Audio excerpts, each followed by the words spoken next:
पास बचे हैं 40 दिन। 40 दिन भी नहीं है, हमारे पास 39 डेज हैं अप्रोक्स। तो आधे बच्चे ऐसे हैं जिन्होंने कुछ भी नहीं पढ़ रखा, आधे बच्चे ऐसे हैं जिन्होंने अपना रिवीजन स्टार्ट कर दिया है, और मेरे जैसों की हालत है, डू और डाई सिचुएशन है। क्या मेरी तरह आपको भी लगता है कि आपने एक अपना ड्रॉप है वो वेस्ट कर दिया है? तो ये सीरीज़ होगी गाइज ज़ीरो टू हीरो की।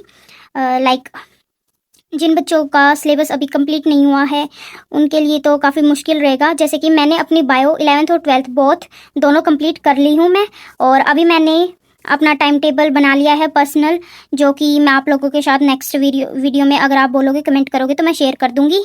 और अभी भी मैं थोड़ा सा आपको रिव्यू उसके बारे में दे दूंगी। और टाइम टेबल मैंने इन भैया हैं, ये रसिया से कर रहे हैं अपनी MBBS, तो मैंने इनके हिसाब से टाइम टेबल अपना बनाया है, और कुछ अपनी जो स्लॉट हैं वो भी बनाए हैं। तो मैंने अपने दिन को 3 स्लॉट्स में डिवाइड कर रखा है गाइज। अब हमारे पास 40 दिन है, तो 39 और 38 समथिंग डेज हैं हमारे पास। तो हमें अब 15 आवर मिनिमम स्टडी करने की नीड है, मस्ट है 15 आवर तो हमारे लिए। तो मैंने अपने कुछ स्लॉट बना रखे हैं, जैसे मैं 5 घंटे बायो पढ़ती हूँ, 5 घंटे फिजिक्स पढ़ती हूँ, और 5 घंटे केमिस्ट्री पढ़ती हूँ। अगर मेरा बायो का मैंने पहले से कर रखा है तो मैं अपना 2.5 एंड 2.5 आवर फिजिक्स और केमिस्ट्री में कर लेती हूँ। और जो केमिस्ट्री है हमारी वो मैं उम्मीद से फॉलो कर रही थी आधी तो, और आधी मुझे जो यकीन बैच है 2.0 मैंने उससे की है। और आप फिजिक्स वाला के किसी भी टीचर से आप अपनी जो ऑर्गेनिक केमिस्ट्री है वो कर सकते हैं।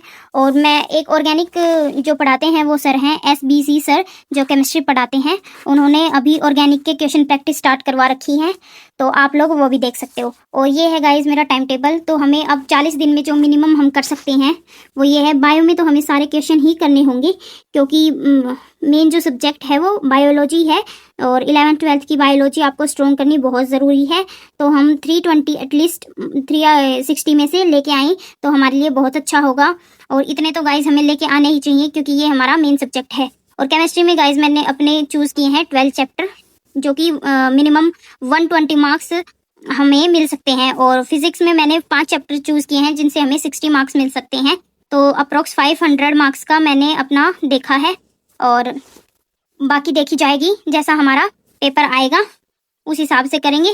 और मैं बता देती हूँ कि मैंने अपने केमिस्ट्री में कौन कौन से चैप्टर चूज़ किए हैं। जैसे इनऑर्गेनिक में तो पीरियोडिक टेबल हो गया, केमिकल बॉन्डिंग हो गई, DNF ब्लॉक हो गया, और कोऑर्डिनेशन कंपाउंड, ये सबसे इंपॉर्टेंट हो गई, मैंने ये चूज़ किए हैं। Mole concept, atomic structure, thermodynamics, solution, chemical kinetics, ये मैंने फिजिकल केमिस्ट्री में चूज़ किए हैं। और ऑर्गेनिक में जैसा कि मैंने पहले भी बताया था, GOC एंड आइसोमेरिज्म। तो अप्रोक्स 8 क्वेश्चन हम इसके मान के चलते हैं, और हाइड्रोकार्बन और बायोमोलिक्यूल। अगर आप ये 3 चैप्टर भी कर लोगे तो आपको कम से कम 30-40 या फिर मिनिमम मान के चले तो 30 नंबर तो आपको मिल ही जाएंगे इससे, अगर आपने इन तीनों चैप्टर को अपना बेस्ट दिया तो। और फिजिक्स में ये बहुत ईजी चैप्टर हैं, unit and dimension, kinematics, thermal physics, modern physics और इलेक्ट्रोस्टैटिक।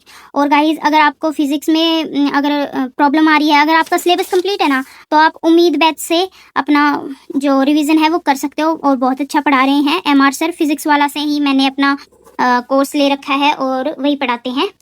बहुत अच्छी हमें नॉलेज भी दे रहे हैं वो। और ये गाइज मैंने अपना 15 आवर का जो रफली टाइम टेबल बना रखा है। अभी हमारे पास इतना टाइम नहीं है कि हम परफेक्ट एकदम एस्थेटिक सा जो टाइम टेबल बनाए। हमारे पास इतना ही टाइम है कि हम रफली अपना जो स्लॉट है वो बना सकें। तो मैंने 5 आवर 15 आवर को 3 स्लॉट्स में कन्वर्ट कर दिया है, जिसमें कि अगर आपको चाहिए तो मैंने हर दिन के हिसाब से 30 दिन तक ये बना के रखा है।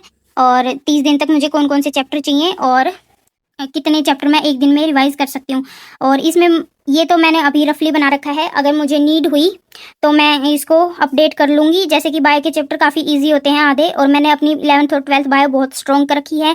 मेरे जो मॉक लगाती हूँ मैं उसमें 350 मार्क्स बन जाते हैं कभी कभी, और कभी कभी 340। इनके बीच में मेरे मॉक्स में जो मैं देती हूँ उनमें मेरे मार्क्स रहते हैं। तो मुझे बायो का इतना ज़्यादा टेंशन है नहीं। बाकी मुझे फिजिक्स और केमिस्ट्री की बहुत ज़्यादा टेंशन है, और केमिस्ट्री में तो मुझे मेनली ऑर्गेनिक केमिस्ट्री ज़्यादा हार्ड लगती है, इसलिए मैं ज़्यादा टाइम ऑर्गेनिक केमिस्ट्री को देना चाहती हूँ।